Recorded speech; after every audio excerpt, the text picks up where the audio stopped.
Well, Australian Strategic Policy Institute Executive Director Peter Jennings has slammed China's claims Australia is dumping wine at low prices on the Chinese market, calling it a political tactic by Beijing to criticise the Australian government over its relations with China. He joins me now. Peter Jennings, always great to have you on Sky News across Australia. What are the Chinese up to by the latest assault on our wine producers? They've had a crack at barley, they've had a crack at our meat producers. What's this about? Well, these are constant warning shots to the government in Canberra saying, if you guys don't do what we want you to do, say the things we want you to say, we'll punish you economically. I think what the Communist Party is trying to do now is open up a gap really between the Australian government and business to try to have us fighting each other over the importance of the Chinese market. I hope that fails, Gleeson. I don't think it will succeed, but really the message to the wine industry and anyone else that might be selling large quantities of material to China is look at diversifying your markets, because China is going to become an increasingly difficult customer. And the less dependent we are on China, I think the safer we are all going to be.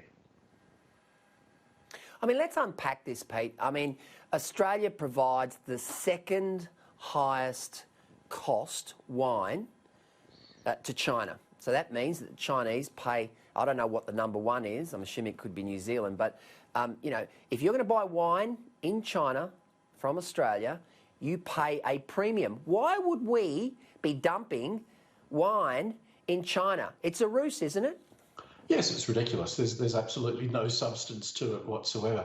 I would guess that the top premium producer is France and then Australia. And of course, what our companies have learned over the years is for particularly premium red wine, China is in an almost insatiable market. So the cheap stuff is being sold back here in Australia, Gleeson. That's really what's going on. We're not dumping. We've been using China to get premium prices for a long time.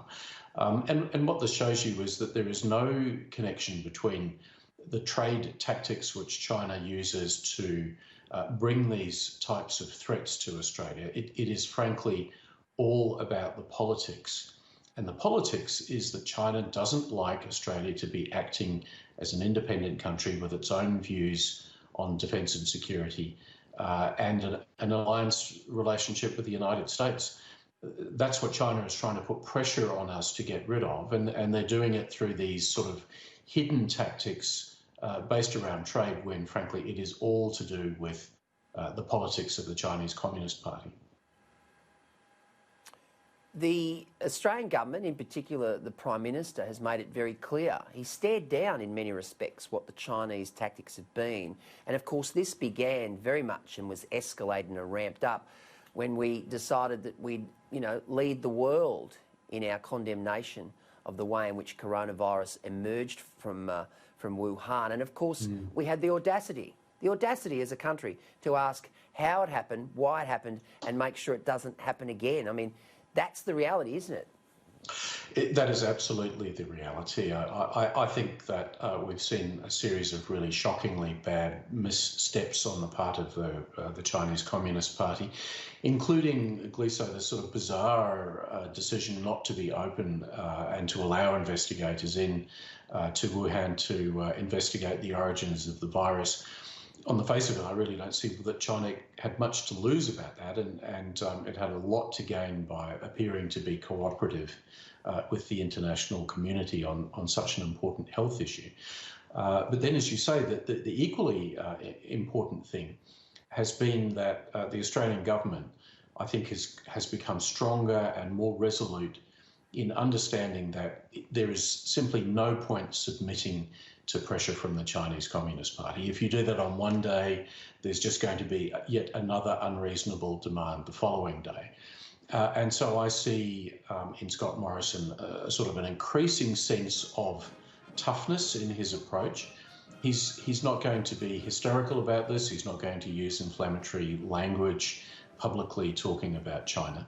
But he is going to very firmly stay focused on the national security interests of Australia, as you would always want an Australian Prime Minister to do.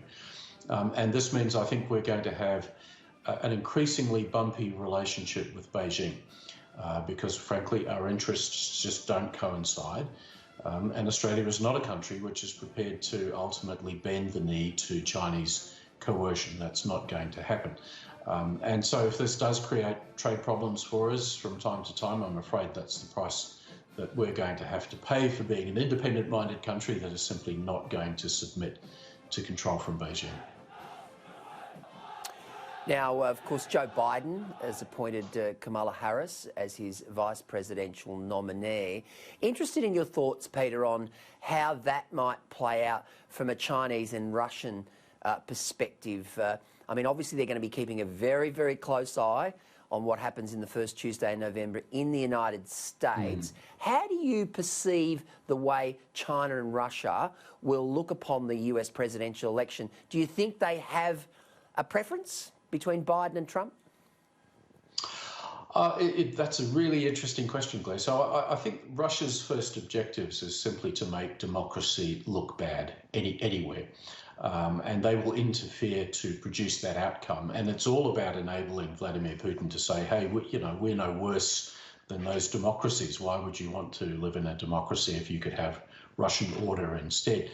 The Chinese have a different objective. That is, they want, as far as possible, to get every country in the world to do what they tell them to do. And they will be looking for the American president, which I think is most amenable to a trade deal with China. And now, which that is between Trump and Biden, I think that's hard to know. Biden, in some ways, may be more traditionally diplomatic in the type of language that he uses. In some ways, people might see that as a return to the past. But equally, Biden and the Democrats will have to be just as strong as Trump has been on protecting American intellectual property, on stopping Chinese spying, and on dealing with the increasingly serious security situation that we're seeing around Taiwan and the South China Sea, which we've spoken about in the past, Gleeson. Don't underestimate the risk that as we get towards the presidential election and into early 2021, what we're going to be talking about is not a trade conflict between China and the US, but actually the risk of a serious military conflict over Taiwan. That is something that China has been getting closer and closer to as weeks have gone by. That's what I'm concerned about. And if Biden's elected, that could create his first crisis as the new American president. Yep, indeed. Peter Jennings, always great to see you, mate. Thanks for joining us tonight. My pleasure. Thank you. Well, trade relations with China have again deteriorated as Beijing moves to attack Australian winemakers, threatening tariffs on more of our products as it carries out an anti-dumping investigation into the nation's export market.